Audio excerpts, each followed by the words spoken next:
Bonjour et bienvenue dans l'édition du 21 février de La Chapelle Info. À la découverte du Maroc avec Claude Poré à l'Espace Mandela. Et pour conclure, la présentation des séjours d'été, là aussi à l'Espace Mandela.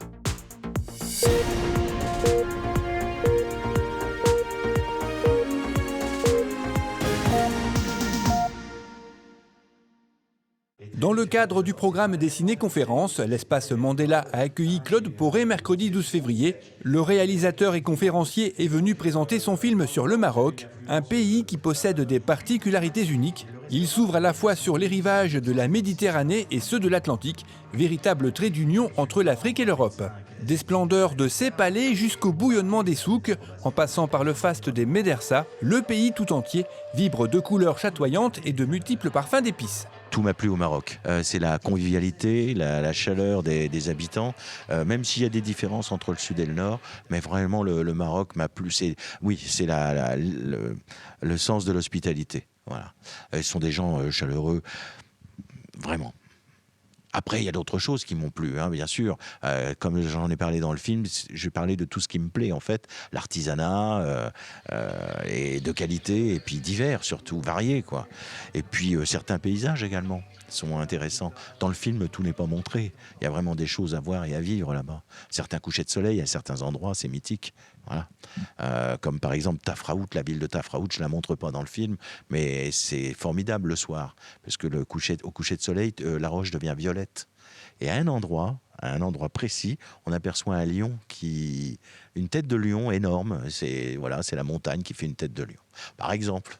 Et ça, c'est un exemple parmi tant d'autres. Il y a plein d'autres choses à voir. Si on n'y va qu'une seule fois, on loupe des choses, ça c'est clair.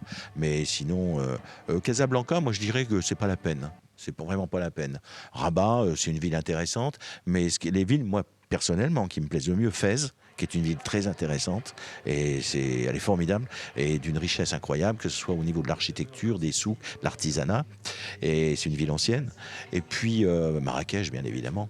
Alors on n'a pas le même climat entre Fès et Marrakech, bien sûr. Marrakech, c'est déjà le sud. Et on a une autre mentalité également. Là, ce sont les Berbères en majorité, plus on va dans le sud. Et puis, une ville comme Ouarzazate, c'est intéressant également. Mais bon, surtout Marrakech. Et puis la piste du sud également est intéressante. La piste de Tinria, avec les gorges que je montre à la fin du film. Après, vous avez Essaouira. Alors là, c'est une ville où on se pose et on n'a plus envie de repartir. Bon, Agadir, c'est la ville des grands hôtels. Voilà, le tourisme débridé. Voilà. Et puis après, vous avez d'autres petites villes, d'autres petits endroits qui sont intéressants également au bord de la côte atlantique, vers les grottes d'Aglou, par exemple. Où on peut louer des grottes de pêcheurs, et c'est le pêcheur qui vous amène les poissons fraîchement pêchés à cuire dans la grotte. On peut vivre pendant plusieurs jours. Elles sont équipées maintenant. Ça n'a pas toujours été le cas, mais voilà, ça, c'est des choses à vivre au Maroc. Chez Chaouane également, dans le nord. Et ça, c'est la ville toute bleue et blanche. Alors là, c'est magnifique. Et là, c'est un bain. En plus, c'est un climat tempéré. Il fait ni chaud ni froid. C'est un des coins les plus humides du Maroc. Donc, c'est très vert. C'est vraiment très agréable. Donc, le Maroc, c'est varié, en fait. Il n'y a pas un seul Maroc. Il y en a plusieurs. Claude Poré sera de retour le 8 avril pour nous présenter Cuba. Mais d'ici là, rendez-vous le 11 mars pour découvrir cette fois-ci le Pérou. La municipalité a organisé vendredi 14 février à l'Espace Mandela une réunion d'information concernant les prochaines colonies de vacances. Cette année, 3 organismes ont été sollicités, Océane Voyage, Artes et Planète Aventure, avec de nombreux séjours en France et en Europe sur un grand nombre de thèmes. Chaque année, ces séjours connaissent un grand succès car ils sont financés à 70% par la commune. Si vous avez manqué cette réunion, vous avez jusqu'au 31 mars pour vous inscrire en vous rendant à la mairie.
Cette édition est terminée, merci de l'avoir suivi. Rendez-vous le vendredi 28 février.